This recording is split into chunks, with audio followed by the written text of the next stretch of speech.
Okay guys, may challenge tayo for today. I-stress test natin tong phone. Tignan natin kung kasing solid ko ba to sa life. I-unbox natin. Charan! Guys, eto na siya! Oh my gosh! Guys, parang walang nangyari. Ang tibay! Hi guys! Lane check? No! Content is content!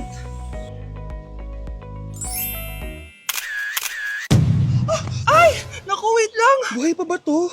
Aba, walang gas-gas! Ay, corning curved glass nga pala to! Mas durog pa ako dito eh!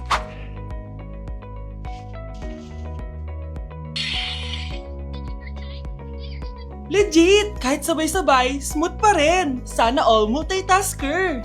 Conclusion? Kung gusto mo ng phone na hindi sumusuko kahit ilang beses mong i-drop, Super 26 Ultra yan! Eating only Japanese food for a day? Let's go guys! Vansh, gising na! Ano ba yan? Nagbuko pa Japan, bilisan mo, tumayo ka na dyan, mag-empake ka na! Ano, totoo ba? Oo! Excited na ako, Vansh. Mag-i-impake na ako. Pwede na to. Tara na, Vansh. Vansh, talaga. Hala, naniwala talaga siya, Diyos ko po. Vansh, tara na. Bilisan mo na. Wait lang, Vansh! Ano ba? Prank lang yun, chawot! Nakakainis naman to.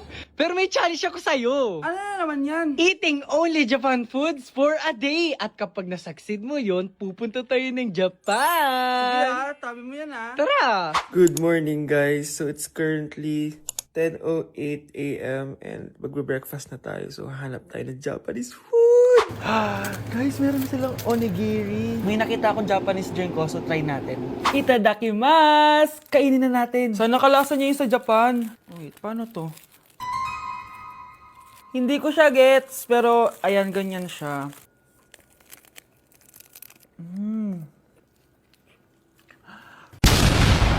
Pasabog! Kainin naman natin to kasi ako nagpabili nito. Itong bulgagi. Sarap. Tignan nyo guys yung loob nyo, oh. Kakabakal ko sa Japanese food. Tuturuan ko kayo kung paano magbuo ng onigiri. First step is... Ito pa? Okay, last etong salmon mayo. Tingnan natin. Mas ba't yung beef? Subtle lang yung lasa niya. Hindi siya sobrang malasa gaya na ito. So, inom na tayo guys. Try natin itong Milku. Milku, deodorant. Miku guys. Lasa siya Yakult. Sarap! Totoo ba? So, yun lang naman sa breakfast natin. Excited na ako sa lunch and dinner kasi sa labas tayo kakain. It's lunchtime guys! And as usual, late na naman tayo magla-lunch. Ang kinikrave ko ngayon for lunch is ramen. So, tignan pa natin kung ano pa pwede natin orderin na Japanese food. Guys, di ko alam na may entrance exam pala dito. Di pa naman ako nag-review. Usually guys, minamax ko lahat to. Papamax ko sa kanya lahat, pati yung spice para may challenge. Tara! Guys, dumating na yung karaage. Oh my. Oh my God, ang sarap. Guys, nakikita nyo ba to? Kaya black yung kulay nito kasi squid ink daw yung ginamit dito. Weird siya pero masarap siya, gets. Sarap. So meron din siyang beef. Wow. Sobrang malasa siya, guys. Kung di pa kayo nakakatikim ng ramen, guys, ano pang ginagawa nyo? Bumili na kayo. Mukha lang siyang hindi nakakatakam pero masarap siya. Grabe, namimiss ko na yung Japan kasi palagi kami nag-ramen dun eh. Craving satisfied naman ako and excited na ako sa dinner guys. So next stop, dinner naman. So let's go! It's dinner time guys! Medyo busog pa ako pero kaya natin to. So tara, pasok na tayo and mag-order na tayo ng Japanese food. Let's go! Itadakimasu! Favorite namin to ni Haneban. Sobrang sarap nito guys. Sushi siya na may malaking salmon. Tas ang sarap, promise. Sausaw natin sa sauce. Bigyan mo ako ng best reaction mo. Nag-order din kami ng California Maki. Nag-order din ako ng yakiniku doon. Ayan ang tsura niya. Sarap niya, oh. Guys, tignan niyo.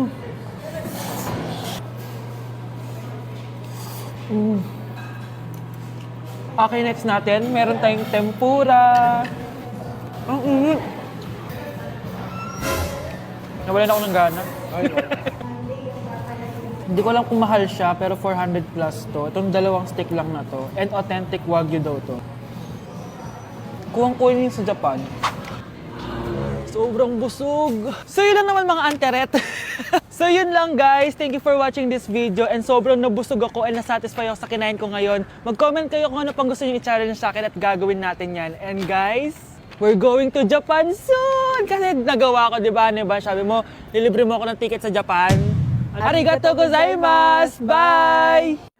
Ay! Nay! Good news! Nanalo ako sa loto! Totoo ba, anak? Tumama lahat ng numero sa panaginip ko, Nay. Ay, alam mo, anak, swerte ka talaga eh. Nay, may good news din ako. Gagraduate na ako next month. Talaga ba, anak? Akala ko talaga bagsak pa rin ako eh. Buti naman at di ka na ulit ng high school. Congrats! Good luck sa college! Mga anak, may good news din ako. Sabi ng doktor, magaling na daw ako sa sakit ko. So, ibig sabihin, hindi mo na kami makakalimutan, Nay? Oo, anak. Parang sunod-sunod yung swerte natin, Nay, no? Siyempre, dahil din yan kay Lord. O sige na, anong oras na? Matulog na tayo, ha? Good night, Nay. Grabe, ang kalat naman. O anak, ba't kising ka pa? Nay, sobrang kalat kasi dito sa bahay. Naglinis lang ako. Anak, tigil mo yan! Masama yan! Ha? Bakit? Masama na ba maglinis, Nay? Hindi mo ba alam yung pamahiin na bawal magwalis sa gabi? Kasi pag nagwalis ka, parang tinataboy mo daw yung swerte palabas ng bahay. Ako, Nay, 2025 na, naniniwala ka pa rin sa pamahiin? Tumatanda ka na talaga. Ay, hindi ko alam, anak. Takot lang ako na malasin ulit tayo. Sige na, Nay, itulog mo na yan. Malapit na ako matapos dito. Matulog ka na rin, ha? Nasaan na yun? Hindi pwede mawala yun! Anak, ano nangyayari? Umagang-umaga sumisigaw ka. Nay, nawawala yung lotto ticket natin. Hindi natin makiklaim yung pera. Ha? Sige anak, tutulungan kita maghanap, ha? Ay, baka nandito lang yung banda. Anak, ba't ka umiiyak? Ayoko na. Ginawa ko naman lahat eh, pero binagsak pa rin ako ng teacher ko. Ano? Hindi na daw ako kasama sa mga gagraduate, Nay. Lahat ng effort ko nasayang. Anak! Nay, magpahinga ka muna. Ako na muna bahala dito. Ano na naman nangyayari sa pamilya natin? Anak? Scarlett? Kyle? Susan? Kamusta ka na? Dok? Ba't nandito ka? Dinalaw kita para kamustahin ka. Mga musta? Eh di ba sabi niyo magaling na ako, Dok? Yun din nakakala ko. Ha? Teka lang, nakita mo ba yung mga anak ko? Susan, matagal nang patay ang mga anak mo. Ha? Hindi mo ba naaalala? Pareho silang na-depress. Si Scarlett dahil sa nawala niyang lotto ticket. Si Kyle naman dahil hindi nakagraduate. Kaya, ayun. Kailangan mo ulit maggamot, Susan. Dahil lumalala na naman ang demensya mo. Nay, namumulang mata ko. Ayan! Kaka-cellphone mo yan eh. Nay, 4 over 50 lang ako sa quiz namin kanina. Naku! Kaka-cellphone mo kasi yan, anak eh. Nay, parang may effect na skincare mo. Ang fresh mo na. I know, right? Hindi kasi ako gaya mo na puro cellphone. Nay, ubos na pabango ko. Oh, puro ka kasi cellphone. Nay, ninakawan daw yung kapitbahay natin. Grabe nakakatakot. Oh, ayan! Cellphone pa more. Nay, sobrang sakit ng ulo ko tapos... inuubo pa ako. Ayan! Oh, alam ko na sasabihin mo. Oo na, kaka-cellphone ko na to. Ay hindi, iba na yan. Kapag may 2 symptoms ka, gaya ng headache at ubo, pwedeng flu na to. Oh, eto anak, uminom ka na itong BioFlu. Ay wow, hindi sinisi ang cellphone na. 15 minutes later. Nay, bumubuti na pakiramdam ko. O, diba? Mom knows best talaga. Nay, nawawala yung pera ko sa bulsa. Nakita mo ba? Hindi mo kasi iniingatan yung 500 pesos mo eh. At higit sa lahat, kaka-cellphone mo yan. Ha? Wait, paano niya nalaman na 500 yung nawawalang pera? Pag pinaluha mo ang nanay mo, tandaan mo, may kabayaran ang bawat luha niya. Isipin mo ito, noong maliit ka pa, ilang beses ka bang umiyak sa gabi? Ilang beses kang nagkasakit at nag-alala siya? Ilang beses kang nagutom at tiniis niya ang sarili niyang gutom para lang may maihain sa'yo? Pero ngayon, sino ang lumuluha? Ganun. Pag sumagot ang bata, bastos agad? Hindi ba pwedeng nagpapaliwanag lang? Hindi ba natin kaya makinig? Lalo na kung ang bata, maayos naman ang pananalita, hindi naman mataas ang boses, hindi naman bastos pag nagpapaliwanag. Ang iba kasi sa atin, hindi naman nila lahat talagang ayaw makinig. Pag nagpapaliwanag ng bata, sure na tayo. Good morning, class! Good mood si ma'am ngayon na. Sana good mood lang siya gang mamaya. Bago tayo mag-start, mag-pray muna tayo, okay? Sino gusto mag-lead? Di ako marunong niyan, ikaw na lang. Lalo na ako, di nga ako sumisimba eh. Wala. Pag walang pumunta sa harap, lahat kayo i-absent ko! Bes, ikaw na lang. Mama ko na lang po. Madali naman pala kayo kausap eh. Okay, class. So, dito na nagtatapos sa lesson natin.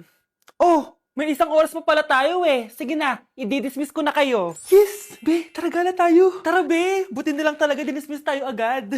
Aba, excited? Uwing-uwi? Ayaw niyo siguro sa subject ko, no? Maghihintay kayo hanggang 4 p.m. dito! Walang uuwi! Grabe naman yung mood swing ni ma'am. Nakakainis. I love you too. Okay, class. Dahil good mood ako today, hindi tuloy ang quiz at lesson natin. Ay, salamat. Magagawa ko na yung assignment ko sa math. Bes, pakopya naman ako niyan. Aba! Sino nagsabi sa inyo na pwede kayo gumawa ng assignment sa ibang subject, ha? Ma'am, talagang sinisira niyo mood ko, ha? Lahat kayo bagsak sa quiz! Excuse me, Ma'am Reyes? Bakit mo tinatakot ang mga anak ko? Ma'am, hindi sila matututo kung hindi ko sila tatakutin. Hindi mo kailangan takutin ng mga bata. Kausapin mo sila na maayos. Tama. Tayo ang pangalawa nilang magulang. Dapat maging safe sila sa atin. Gusto mo bang maalala ka nila sa mga pananakot mo? Facts, ma'am. Umayos ka na, ha? Kung ayaw mong isumbong kita sa principal. Deserve. Manonood ako ng horror. Comedy na lang, puro ka horror, nagmumukha ka ng multo. Eh di wag ka manood, basta horror ang papanoorin ko. Comedy nga, para masaya. Aba, pati yan pag-aawayan nyo? Ako na lang manonood. Ayan, comedy pa kasi gusto mo. Nakakatawa kasi yung mukha mo. Nayo! Anak, saan niyo gusto pumunta sa Sabado? Sa Baguio, Nay, para malamig tapos maraming strawberry. La Union na lang tayo, Nay, para sa beach tayo tapos picture-picture tapos kain tayo ng seafood. Ano ba talaga? Baguio, Nay, La Union. O sige, magkanya-kanya na lang tayo ha. Mga anak, bibili ako ng pagkain. Ano gusto nyo? Jollibee Cheesy Yum Burger! Abay, mala! Nagkasundo kayo ah! Gaya-gaya. Bias ko yun eh. Bias ko din yan, pero narinig ko na may bagong special Cheesy Yum Burger at gusto ko itry. O sige mga anak, wait nyo ako ha. Mga anak, kain na! Sarap pa rin na tong original cheesy yum burger for me. Ang beefy lang hap sarap patty with cheese and classic yum sauce ng Jollibee. Bias talaga. Wow! Kakaiba yung atake na itong special cheesy yum burger. Pang bias wrecker. May beefy lang hap sarap patty at cheese na nga. Meron pang crunchy pickle, onions, and ketchup. Oh, akala nyo kayo lang? Meron din ako niyan. Di talaga magpapatalo si nanay, oh. True. Class!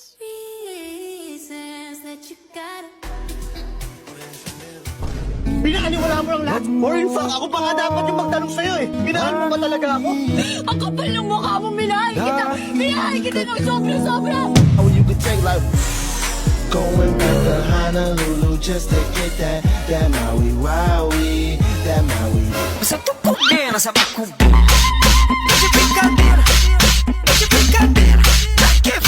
Diyos ko po, mas lang ako saglit eh. Kuya, sundan mo yan. Sige po, ma'am. Sinasabi ko na nga ba eh, may tinatago ka sa akin. Ayan, kuya. Huminto ka dito. Magloloko ka na nga lang sa matanda pa. Hoy, bayad mo! Humanda ka talaga sa akin.